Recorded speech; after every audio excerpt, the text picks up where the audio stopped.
It may seem like I hate you, but I don't. I really do love you all. Thank you for 9,000 subscribers. But I'm going to have to punish you with a Douglas Murray interview and an example of how not to make an argument, how to just really not say anything and excuse the inexcusable. So let's get straight into the video. So it is very, very important that this gets out. It is very, very important that people actually know that Hamas not only committed their crimes, but that they boast of their crimes. In On Democracies and Death Cult. And the IDF don't. We've literally got video evidence of the IDF on Twitter.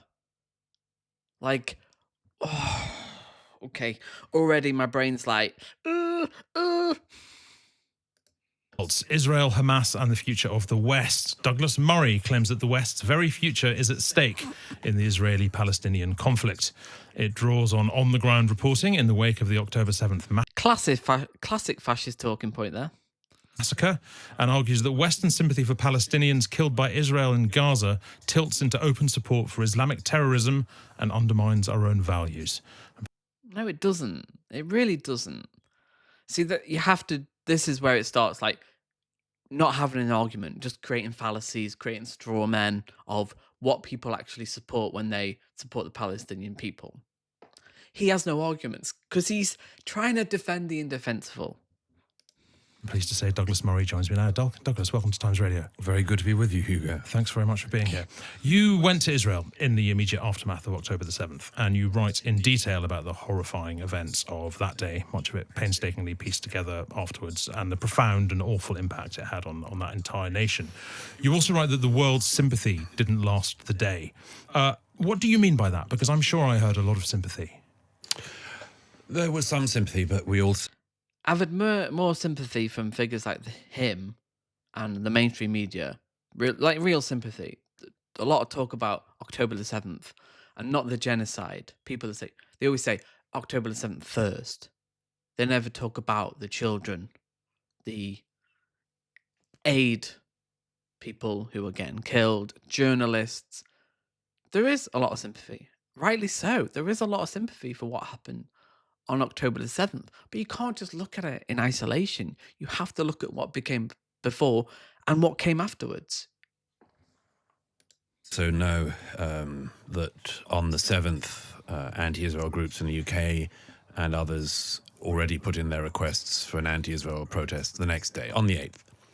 I was in New York on October 7th, and the next day, on the 8th, I went down to Times Square in New York, where there was a huge protest of people celebrating the massacres as they were still going on. Is that true? Will he celebrating the massacres?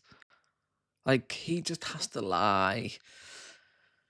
It's always lies. What about ism? Lies. What about ism? And lies. That's all you get with these people. But there are people who actually believe everything Douglas Murray says, even though his arguments are so just pathetic. We've seen similar protests for the last 18 months. Of course, there's a difference between people who believe that they are simply on the side of the Palestinians having another state in the region and people who just openly support Hamas. But... yeah, the massive. And the majority are in the former. They support the Palestinian people. There are people who support Hamas. I think that's not necessarily a good thing. They are a terrorist organization. That is complex. There is a complex history there. And they didn't come from nowhere. Hamas famously were a peaceful organization when they started in the late 80s. And they've become more radicalized. And in the same way, far-right people become radicalized, we have to look at the environment of radicalization and not essentialize it. That's what he does. Douglas Murray essentializes this behavior. He says, Hamas are evil, which I don't like that term. I use it for clickbait, but I don't believe in it. Whereas Israel are the good guys. Even though they're morally more reprehensible here, they've killed way more people by an order of magnitude, but somehow they're the good guys. Like, from a utilitarian perspective, just a numbers game, Hamas, I'm sorry, as terroristic and horrible as they are nowhere near the levels of Israel, who are funded to the gills by America, the UK, killing children, just some of the worst stuff. He is a horrible man. He's just, oh my God, drives me crazy. We've been very bad, I think, at identifying the latter. And we've been equally bad, if not worse, at identifying where the first becomes the second. Do you agree with people like Suella Braverman who describe those marches as hate marches? Oh, yeah, of course they were hate marches. Even although they included a sizable number of people, who knows whether it was a majority or not, who themselves didn't believe that they were expressing hate. Sure, lots of people don't realize that they're supporting death, and they're supporting a death cult, and they're celebrating the massacres. Lots of people are ignorant. Lots of people are ignorant. They don't know what they're talking about. They literally don't know what they're talking about. And I think they do. I think your average person just sees the news. They see what's going on in Gaza. They know. They're very aware. Like, he's acting like he's the expert. Like, he's the only one who can comment on it because he's been there. He's been on the ground. Did you know that? He's been on the ground. You didn't know that? Well, he has. Walk through the streets glorifying Hamas and shouting for jihad, and others couldn't point to the region on a map if you gave them a head torch in a week with a map. No argument.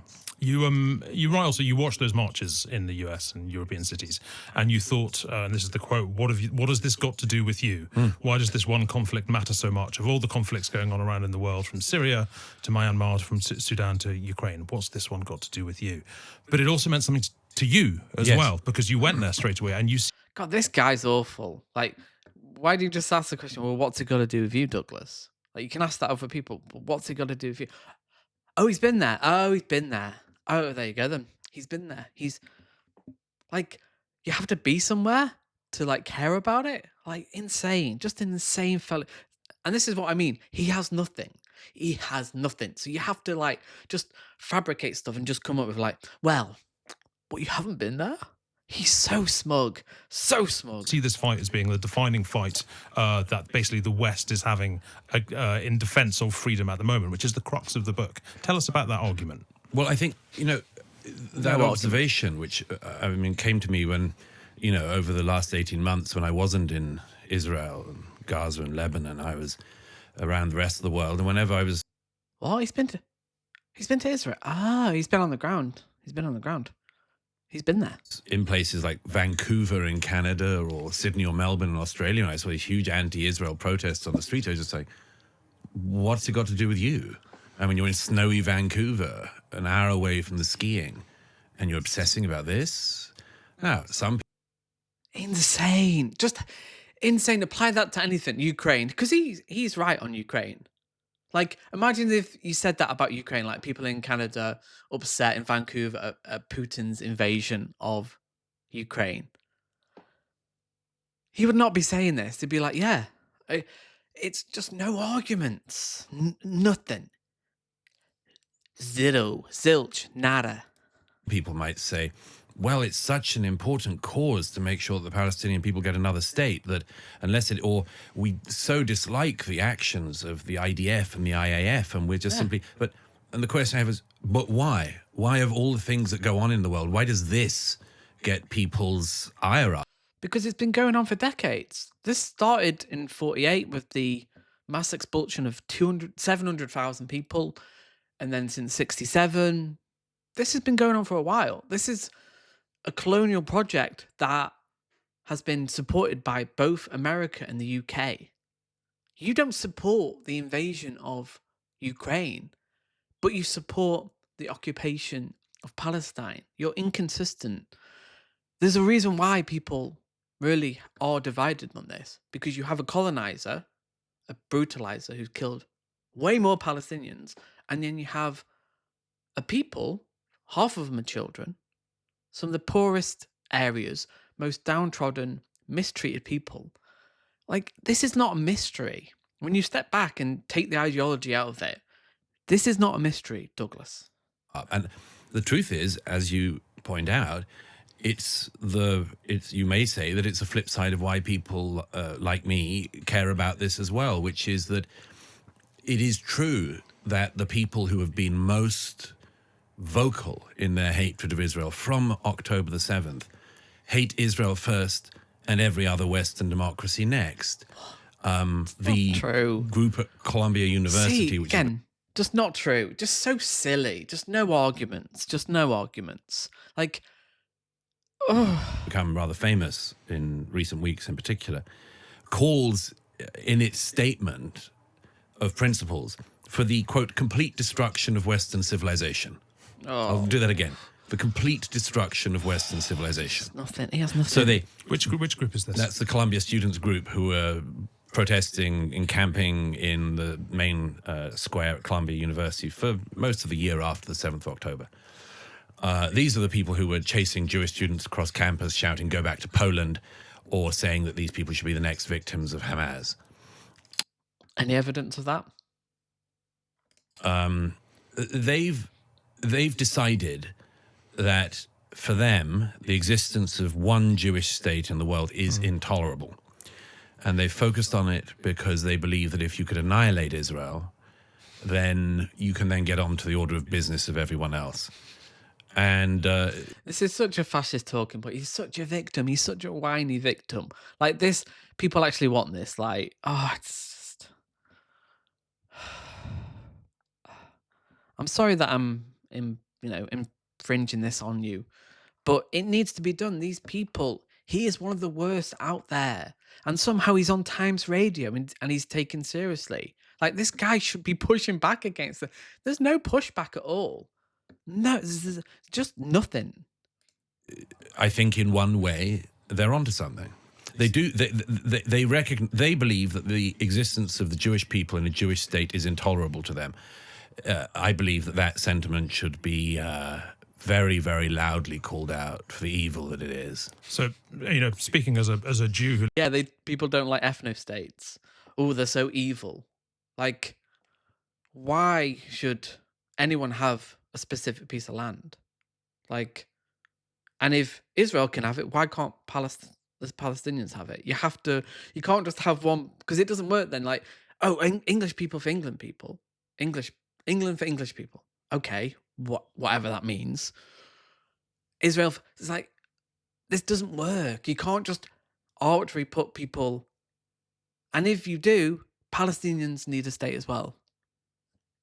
But he doesn't recognize that. He's just like, oh no, it's just Israel. It's like, who lives in the West, I do look at those protests and think, what's it got to do with you? What's it got to do with you? I must admit, I find myself asking that question about you as well. And I'll explain why. Because what you're describing sometimes seems to me, you're describing your fight with people like the Columbia University protesters. And I wonder if Well, there's I an don't have a extent... fight with them. I mean, they were very much in the back of my mind as I was in Israel. If you'll allow me, I wonder to what extent the reality of what's on the ground in Israel, and I'm sure you'll explain this, relates really to that fight. Hamas is an Islamist organization, but its precursors in the Palestinian, in terrorism or militancy or independence, whatever we wish to call it, depending on one's view, was secular. Yasser Arafat's, PLO were secular. And I wonder if we define this fight as merely one against Islamism, whether there's a danger that we're assuming it has similarities with the fight in the West against Islamist terror that simply aren't there. No, I mean, I explain in close detail in the book, as you know, what I think the similarities are. I think it's too generous of you to the late Yasser Arafat to describe him as a secularist. Well, he thought he was secular. Not much. He founded his organization once more, the PLO, in 1964, when they were fighting for the liberation of the occupied territories. As you know, but listeners may not, in 1964, Israel was not in Gaza, the Golan, most of the West Bank, and so on. So what Yasser Arafat meant, and his colleagues in the PLO meant, was the liberation of everything that is Israel. Yes. The annihilation of the state of Israel. That was always their aim. Yes. And that has been the aim of all their successor organizations ever since. And it doesn't matter really on that level whether it's Fatah, PLO, or Hamas. As for the sort of music of your question, I believe that the people who loathe Israel, the most can be very easily identified as loathing everyone else in the West next. Why? And let me just very quickly lay out a simple Why? That just doesn't make sense. I just don't see that. And to him, like, he thinks like if you question history in the UK, like somehow you have questions or you're critical of England and the history, you hate the West. It's like such a simplistic argument, and it is again fascistic. It's like, oh, you can't question. You have to be proud. You have to have a blind allegiance to the country, your nation. Because if you question it, it's like, how fragile is the West? And also, this notion of the West is like, it's not taken seriously by academics. Like, the West is such a nebulous term. It means nothing. Like, what is the West? Like, define it in a sentence. It's like, but he knows he's lying. He's playing the game. You know, he's earning good money from this because to him it's all a game. That's it. Spent Writes these awful books, spreads the propaganda. There you go. There's your paycheck, and that's it. Like, why does anyone believe anything he says? observation that I think might exemplify this. If you go to any, and of course the book is mainly about actually what happened on the ground, but if you look at the reaction to it in You know, he went there, right? He's the leading expert on the Palestinian conflict. You didn't know that? Well, he is. countries like this one, in cities like this one, just consider the fact that if you go to one of the few pro-Israel protests that happen in America or Britain, peopled by Christians, Jews, and others, Kenya, you will Philippines. see that they fly the flag of Israel and they fly the flag of the United Kingdom. And at the end of these always rather moving and always peaceful protests, they will Always peace. Most of the Palestinian, if not all, are peaceful. There's a lot going on across the world. Like, what is he talking about? finish by singing in London Hatikva and God Save the King. You'll notice that the anti-Israel protests have never don't finished do that. with the singing of God Save the King. Why might that be? Oh my god, that's all he has. Like, that's it. So they don't sing God Save the King. Therefore, they hate the West. Wow, this is amazingly bad. My mind is blown. Why in America, when the protests against Israel happen, does nobody fly the flag of the United States of America, the country they're in? Why do they never sing the Star Spangled Banner? Why? God. Oh my god. This is his evidence for the hatred of the West, by the way. Insane. This guy, right, I think it's Bloomsbury have published his last book. What is going on at Bloomsbury? Sort yourselves out, Bloomsbury. Bloody hell. Like, insane.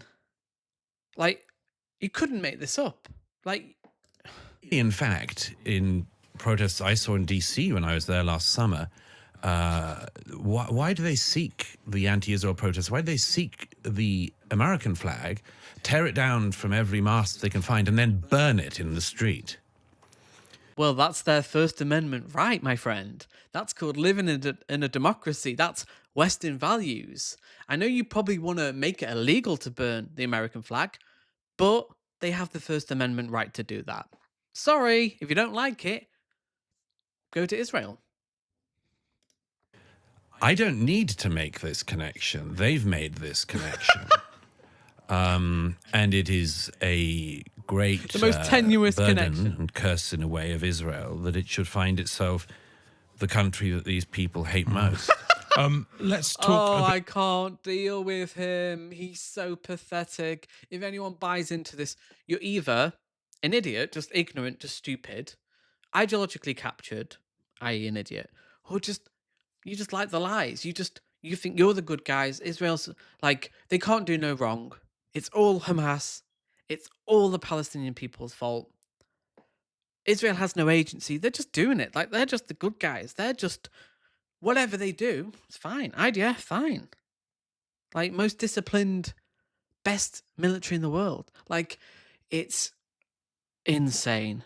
Insane. So I apologize for this, but hit the like button